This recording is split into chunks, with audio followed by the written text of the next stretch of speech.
In this video you will see how the world champions have fun when they get bored just solving a Rubik's Cube. Speedcubers like to compete in the head-to-head challenge.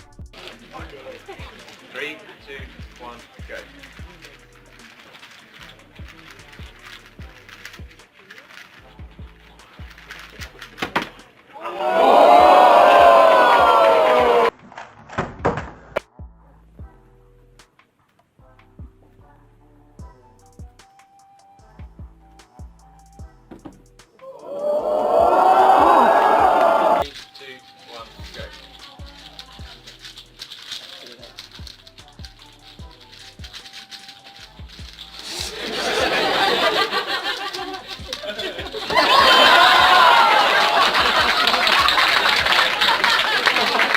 Speedcubers have the relay challenge, in which you need to solve Rubik's Cubes from 2x2 to 7x7 in minimum time, and it has to be done by one person. At US Nationals 2018, Max Park competed in this challenge with a dream team of Chris Olsen, Mats Valk, Sebastian Ware, Patrick Pons, Phil Zemlix and Kevin Hayes.